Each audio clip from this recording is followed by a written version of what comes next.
이라는 용어를 여러분들이 기도 속에서 자꾸 이용하고 인용했으면 좋겠어요. 그리고 여러분들이 혹시 자녀들이 결혼해서 아를 낳으면 또는 손주를 보면 크뜸이라고 이름을 붙여주면 좋겠어요. 아직 저는 크뜸이라는 이름을 들어본 적이 없어요.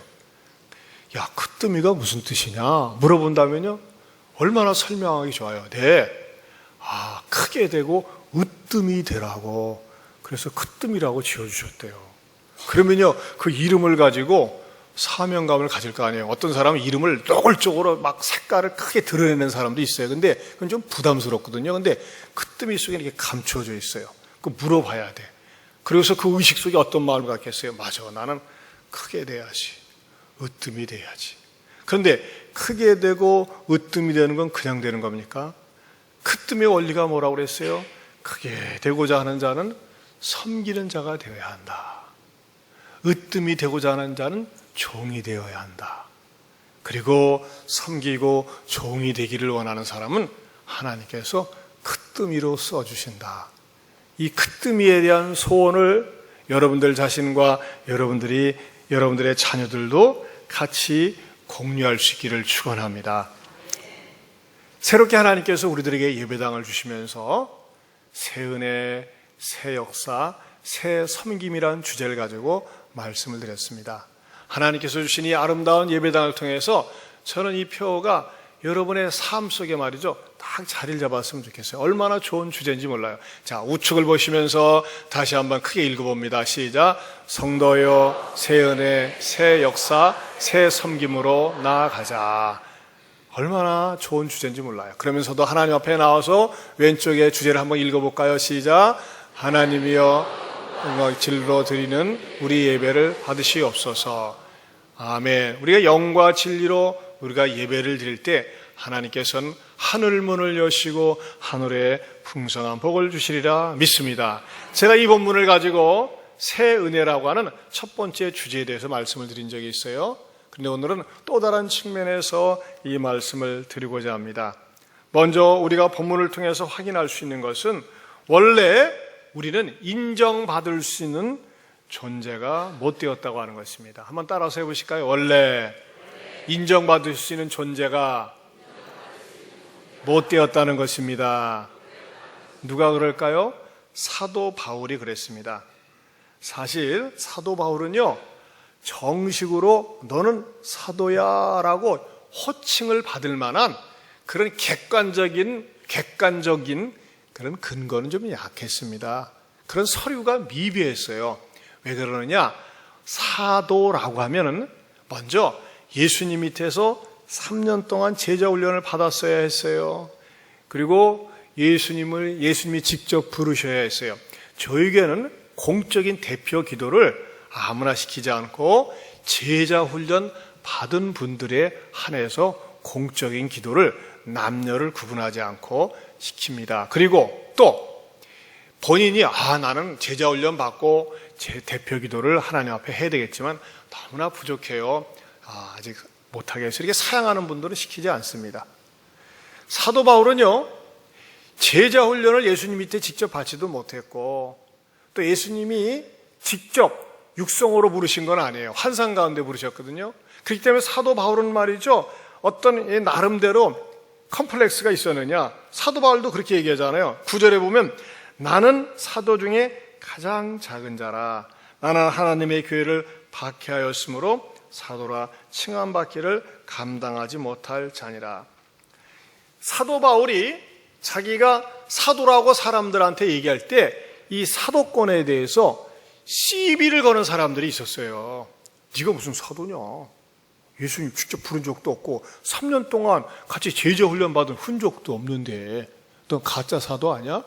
그러면서 말이죠, 이 사도권에 대해서 시비를 거는 사람들이 생기니까 맞아, 니네들의 말에 일리가 있지만은 나는 예수님하고 직접 3년 동안 제자 훈련하거나 예수님 밑에서 직접 사도라고 부르심을 받지 못했지만은 내가 예수 믿는 사람을 핍박하러 가다가 탐욕석 도생해서 예수님이 나를 직접 불렀거든. 그리고 직접 부르고 난 다음에 나에게 연단의 기간이, 훈련의 기간이 필요해서 아라비아에 가서 3년 동안 나 자신을 돌아보며 회개하며 그런 훈련을 받았어. 그래서 나는 하나님 앞에 사도라고 불림받을 수 있어 하면서 말이죠, 자기 자신이 사도라고 하는 것을 논증하고 변증하는 책이 한 권 있어요. 그게 갈라디아서입니다. 갈라디아서에 보면요, 자기 자신의 사도권에 대해서 이렇게 변증을 하고 있어요. 한마디로 얘기하면 나는 세상과 갈라섰거든. 그래서 갈라디아서야. 세상과는 완전히 갈라서 가지고 하나님 편에서 일을 하거든. 그렇게 하면서 이야기하고 있다고 하는 것입니다. 자, 사실 사도 바울과 우리와 똑같이 이렇게 같이 대입시킬 수는 없습니다. 하지만 모르겠어요.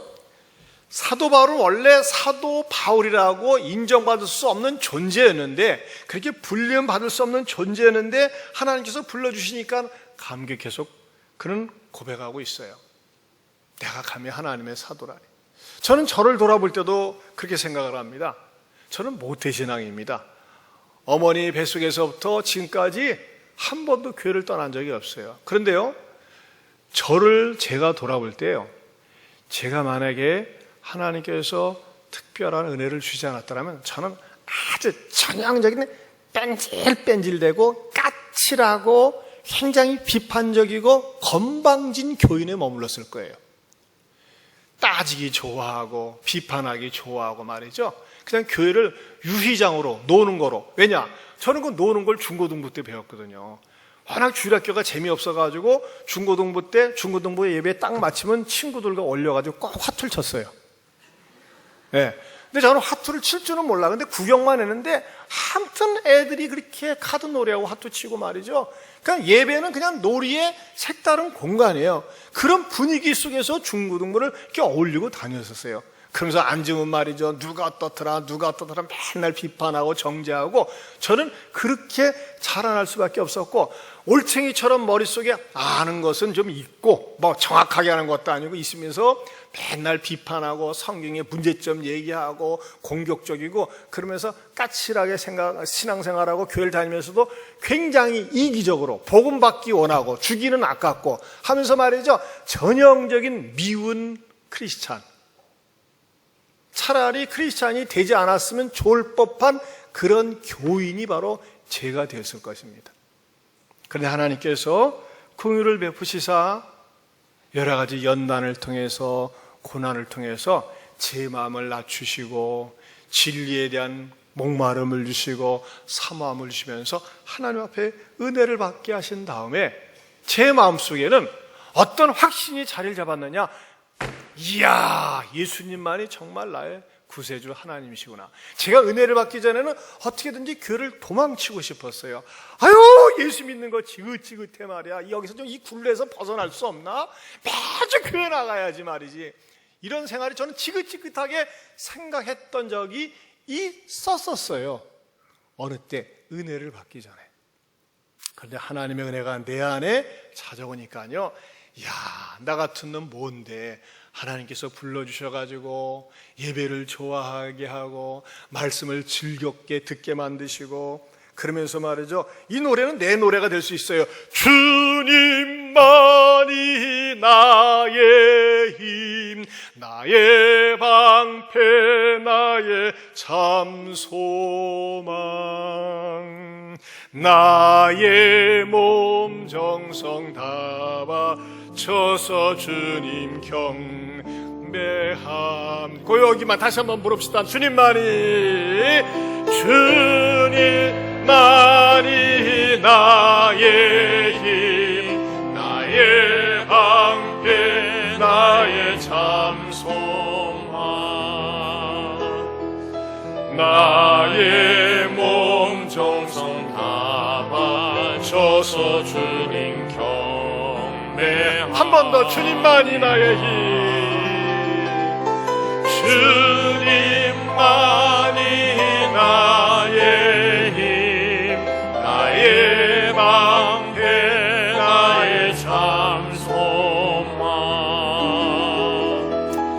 나의 몸 정성 다 바쳐서 주님 경배합니다.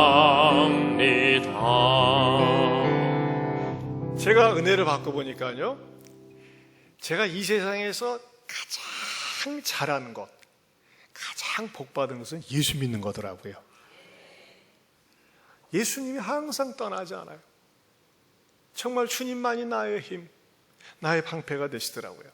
그래서 하나님 앞에 은혜를 받고 주의 종의 길을 가지 않습니까? 자, 여러분들은 어떠세요? 여러분들은 어떠세요? 여러분들 하나님께서 여러분들을 하나님이 모른 척 할 수 있잖아요. 그래, 네 멋대로 살아라, 네 마음대로 살아라. 맨날 놀러 다니고 구경 다니고 등산 다니고 낚시 다니고 막 세상대로 멋대로 살아라. 그렇게 할 수도 있어요. 근데 하나님이 나를 불러주셨어요. 아내를 통해서, 남편을 통해서, 이웃을 통해서, 직장 동료를 통해서, 친구를 통해서 불러주셨어요. 불러주시기 전에는 몰랐는데, 은혜 받기 전에는 몰랐는데, 불러주시고 나를 만나주시고 내가 예수 믿은 다음에는 여러분들의 그런 자각 증상이 있다면, 이야, 진짜 예수 믿는 것은 잘한 것이구나. 아멘입니까? 왜 잘했어요? 내 안에 영생이 있고 내가 죽어서는 천국에 가고 또 내 인생을 책임져 주시는 하나님이 나와 늘 함께 하시기 때문입니다. 그래서 뭐라는 거예요? 좀 더 주님을 위해서 봉사하고 싶은 거예요. 이렇게 찬양대원으로, 교사로, 또 주차장 안내로, 또 섬김이로, 청결사역으로 곳곳에서 봉사하고 싶은 마음이 생기는 거예요. 왜? 하나님의 은혜로 나를 불러주셨기 때문에. 나는 원래 그렇게 인정받지 못할 자였는데 불러주신 거예요. 그런 은혜와 감격이 저와 여러분들 속에 있기를 바랍니다. 이거 없으면요, 교회 다니는 게 굉장히 힘이 듭니다. 뭐들어 맨날 가야 돼. 참 오늘은 빠지지 뭐 하면서 말이죠, 교회 다니는 게 힘들고 아이고 더 죽겠는데 하면서 말이죠, 이 핑계 저 핑계 대고 어떻게든지 교회를 빠지고 싶어요. 그러나 하나님의 은혜가 그 사람의 마음속에 찾아오면 빨리 가고 싶어요. 좀 더 일찍 가고 싶어요. 봉사하고 싶어요. 왜? 그 하나님의 은혜에 대한 감격이 있기 때문에 그렇습니다. 그런 의미에서 여러분, 두 번째로 뭐가 필요한지 아세요? 수동적 적극성이 필요합니다. 한번 따라서 합시다. 수동적 적극성이 필요합니다. 우리가 이 수동이라는 말은 어느 때 많이 기억납니까? 우리가 중학교 들어가면 영어 배울 때 수동태, 능동태라는 게 있어요. 그렇죠? 수동적이라는 건 뭐예요? 일방적으로 당하는 거예요. 근데 여러분, 우리가요, 은혜를 받는 것은 전적으로 하나님의 주권적인 역사입니다. 나는 그냥 받아들이는 거예요. 나를 죄로부터 구원해 주셨다, 나에게 영생을 주셨다, 이것을 내가 받아들이는 겁니다. 이것이 수동태입니다. 그래서 그 사도 바울은 뭐라고 얘기하고 있어요? 10절을 다시 한번 봅니다. 지난 7월 달에는 상반절이 암송 구절이었는데 이제는 하반절 마저 전부가 암송 구절입니다. 10절 마저 읽어봅니다. 시작. 그러나 내가 나 된 것은 하나님의 은혜로 된 것이니 내게 주신 그의 은혜가 헛되지 아니하여 내가 모든 사도보다 더 많이 수고하였으나 내가 한 것이 아니요 오직 나와 함께 하신 하나님의 은혜로라. 자, 여기서 은혜라는 말이 3번 나오지 않습니까? 내가 나 된 것은 하나님의 은혜로 된 것이니 그랬어요. 자, 은혜로 되었다는 게 뭡니까? 이것이 하나님이 능동적으로 행하신 것이고 우리 인간 편에서는 수동적으로 받아들인 것입니다. 자, 그런데 내가 하나님 앞에 이렇게 많은 은혜를 받고 보니까는 어떤 마음이 필요하느냐? 수동적 적극성이 필요하다는 거예요. 하나님의 은혜를 부어주셨는데 은혜를 받은 것만큼 뭐예요? 적극적으로 해야 되는데 뭘 합니까? 이 바울은 뭘 했어요? 10절 하반절에 보면요, 이번 달에 주로 외울 암송인데 내가 뭐 했어요? 내가 모든 사도보다 더 많이 수고하였으나, 따라서 합시다. 내가 모든 사도보다 더 많이 수고하였으나. 어떻게 보면 말이죠, 좀 자랑하는 것 같죠? 12사도보다 더 많이 수고했대, 더 많이 일을 했대. 좀 자랑하는 것 같고 뻐기는 것 같고 말이죠, 어떻게 보면 좀 약간 건방지게 보이기도 합니다. 그러나 사실 가만히 성경을 찾아보면요, 사도 바울은 어떻게 한 거죠? 다른 모든 사도보다도 정말 수고를 많이 했어요. 고생을 많이 했어요. 또 희생도 많이 했어요. 그래서 사도 바울이 그렇게 이것을 사실을 일단 얘기하고 있는 것입니다. 제가 가만히 사도 바울이 가만히 다른 사도들이 걸은 행적을 쭉 살펴보니까는 와, 내가 모든 사도보다 더 많이 수고했구나 라고 하는 것을 일단 고백을 합니다. 자, 일단 성경을 통해서도 확인할 수 있어요. 고린도후서 11장 23절 29절 같이 보겠습니다. 시작. 그들이 그리스도의 일꾼이냐 정신없는 말을 하거니와 나는 더욱 그러하도다. 내가 수고를 넘치도록 하고 옥에 갇히기도 더 많이 하고 매도 수없이 맞고 여러 번 죽을 뻔하였으니 유대인들에게 40에서 하나 감한매를 5번 맞았으며 3번 태장으로 맞고 1번 돌로 맞고 3번 파선하고 일주야를 깊은 바다에서 지냈으며 여러 번 여행하면서 강의 위험과 강도의 위험과 동족의 위험과 이방인의 위험과 시내의 위험과 광야의 위험과 바다의 위험과 거짓 형제 중에 위험을 당하고 또 수고하며 애쓰고 여러 번 차지 못하고 줄이며 목마르고 여러 번 굶고 춥고 헐벗었노라. 이외의 일은 고사하고 아직도 날마다 내 속에 눌리는 일이 있으니 그건 모든 교회를 위하여 염려하는 것이라. 누가 약하지 하면 내가 약하지 아니하며 누가 실족하게 되면 내가 애타지 아니하더냐. 성경에 보면요, 사도 바울처럼 복음을 전하러 다니면서 항상 위험이 기다리고 있고 매가 기다리고 있고 고문이 기다리고 있고 굶주림이 기다리고 있고 고통이 기다리고 있는 그런 적은 없었어요. 그러고 보면 정말 수고 많이 했어요. 그리고요, 가만히 이 사역의 양을 따져보거나 질을 따져보면요, 참 죄송한 표현인데 일단 성경에 나타난 건 그래요. 인간적으로 보면요, 예수님보다도 더 많이 사역을 했더라고요.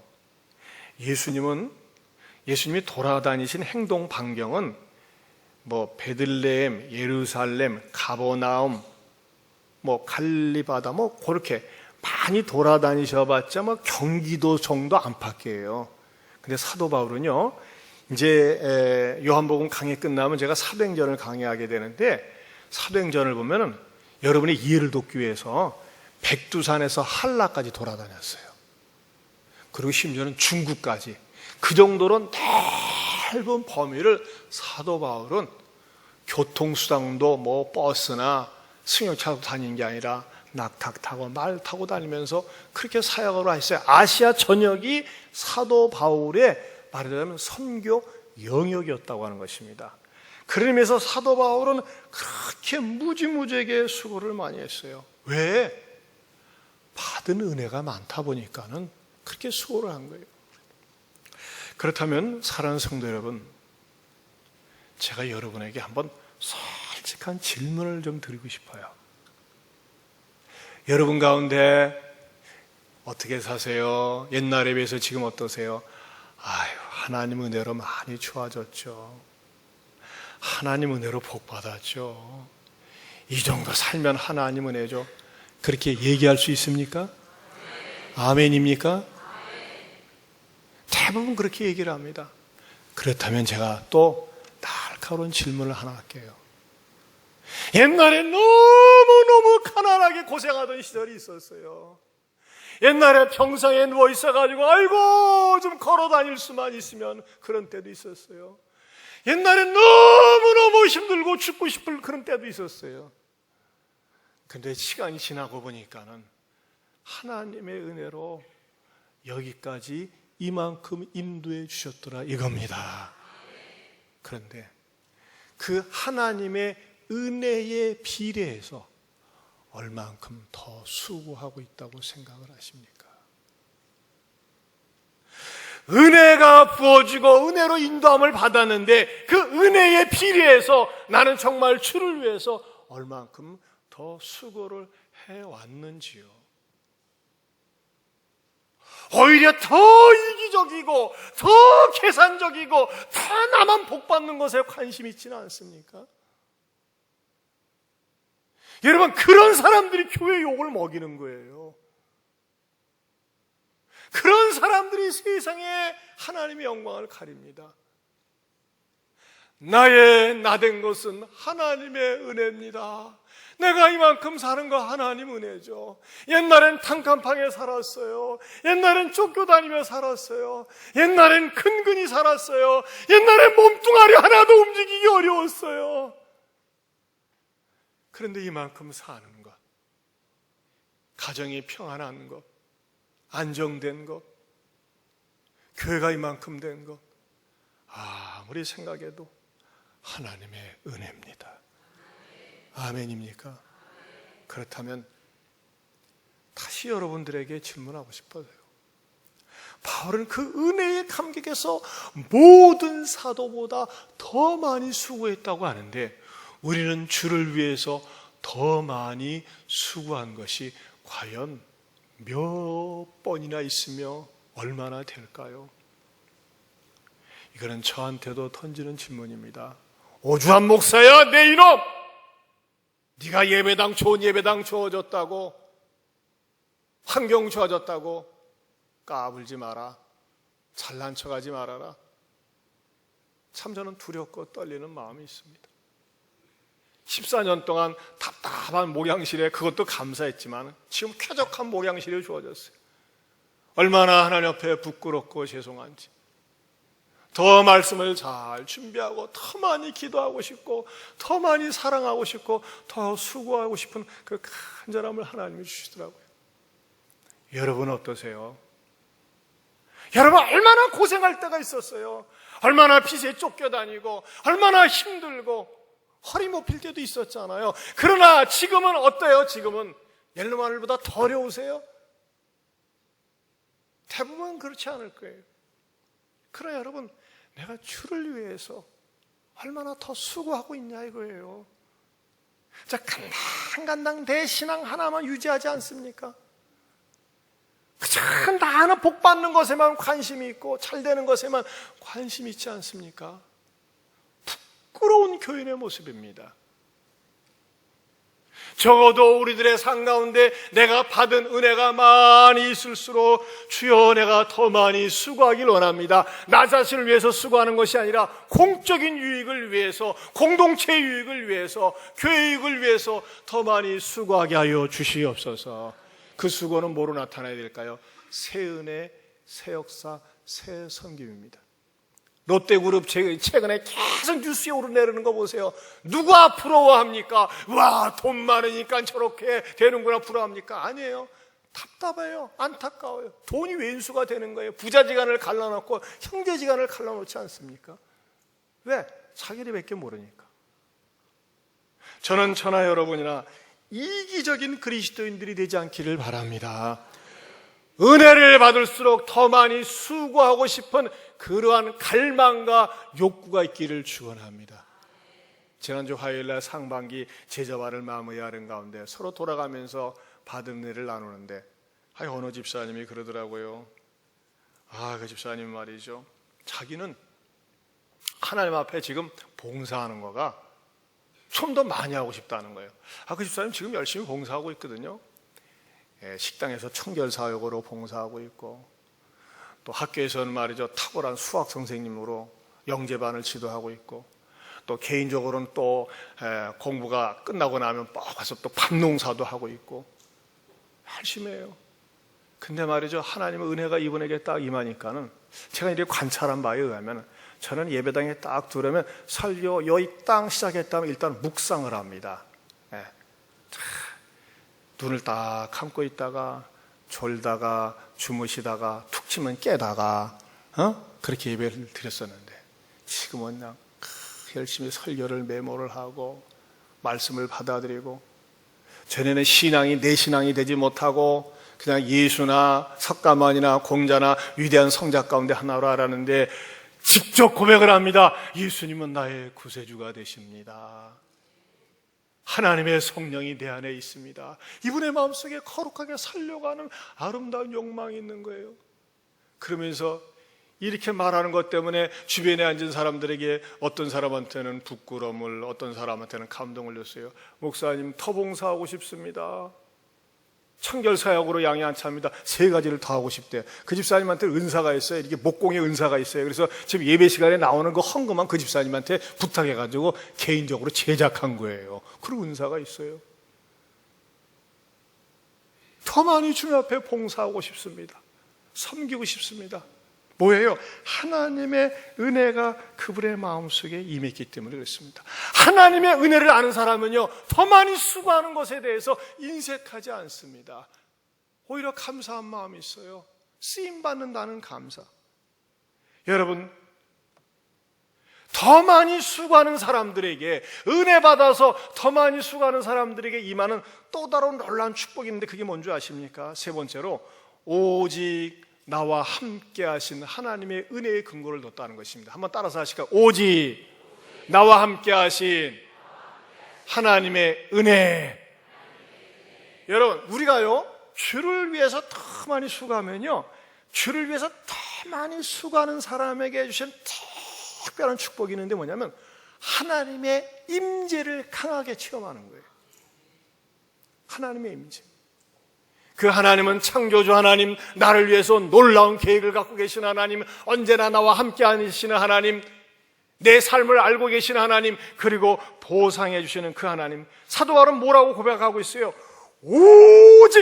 오직 나와 함께 하신 하나님의 은혜.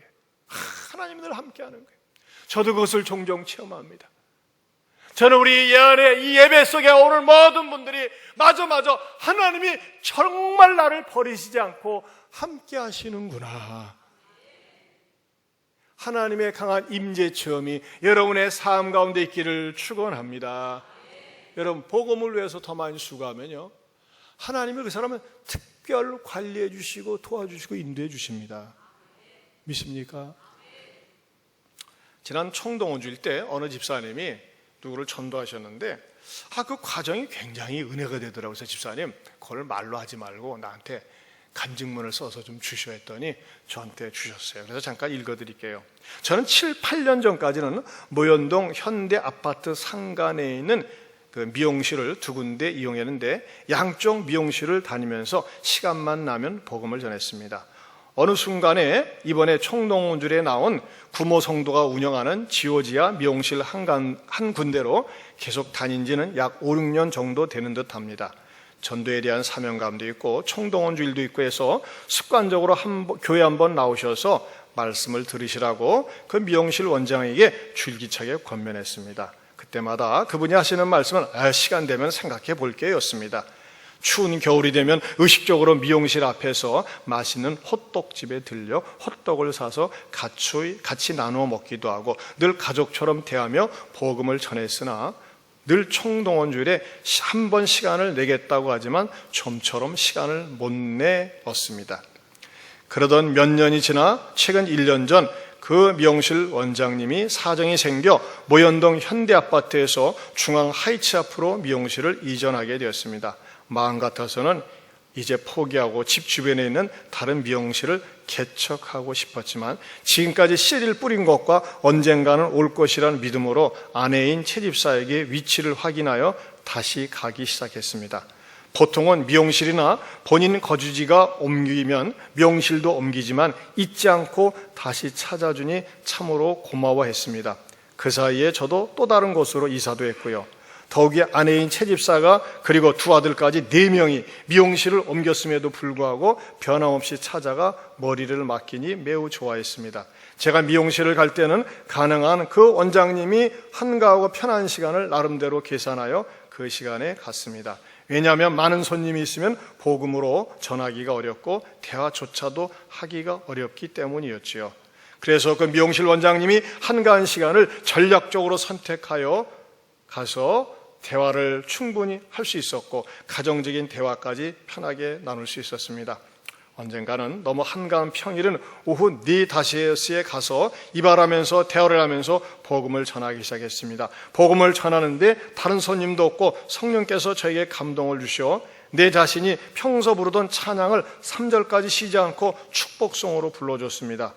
그리고 명실 원장과 옆에 있던 도우미 여성 시다분이 환호하며 박수를 쳐주곤 했습니다. 복음을 전하는데 성령께서 그분들을 축복하는 찬양까지 하게 되었으니 말입니다. 이 찬양을 불렀습니다. 같이 한번 불러보겠습니다. 좋으신 하나님, 좋으신 하나님. 그 원장을 향해서 손을 들고 시다를 향해서 손을 들고 불렀대요. 아, 참 감동적이에요. 여러분들에게도 이 축복이 있길 바랍니다. 좋으신 하나님, 좋으신 하나님, 참 좋으신 나의 하나님. 우리의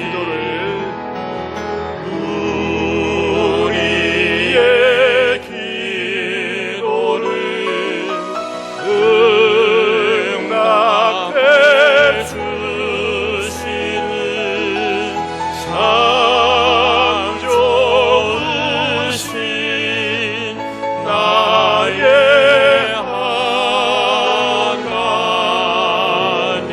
한없는 축복을 한없는 축복을 우리에게 주시는 참 좋으신 나의 하나님. 우리에게 향하신 여호와인 자신 우리에게 향하신 할렐루야. 여호와의 인자하심이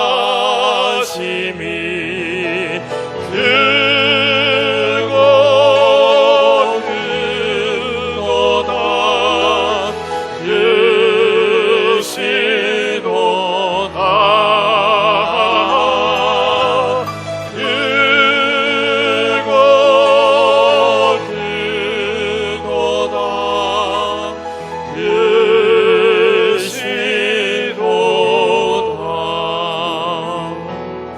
이렇게 두 곡을 내리 불렀대요.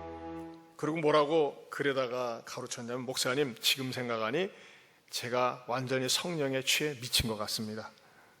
그런 곳에서 찬양을 하다니. 그러나 성령에 미친 것은 참 좋고 새 역사를 가져오는 것 같습니다. 저는 지금 다 잊고 있는데 그 미용실 원장님은 감동이 되었는지 가끔 저나 제 아내 그리고 다른 사람에게 우리 미용실에 와서 이런 축복성도 불러주었답니다. 이야기를 하곤 한답니다.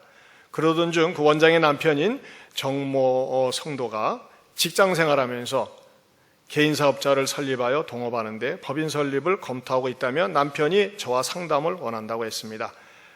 법인 관련 상담은 저의 전공이라 그 말을 듣는 순간 너무 좋았습니다. 왜냐하면 상담을 통해 복음을 전할 수 있다는 생각이 들었기 때문이죠. 약 1년 전이나 될까 나를 잡아 미용실에서 그 정모님을 처음 만나 법인 설립 시 유의사항 그리고 지분관계 장점 단점 등에 대해 컨설팅하고 계획대로 언젠가 꼭 한번 교연하기를 권면했는데 반응이 참 좋았습니다. 그래서 언젠가는 나오겠구나 하면서 핸드폰 번호를 받고 기도하며 기다렸습니다.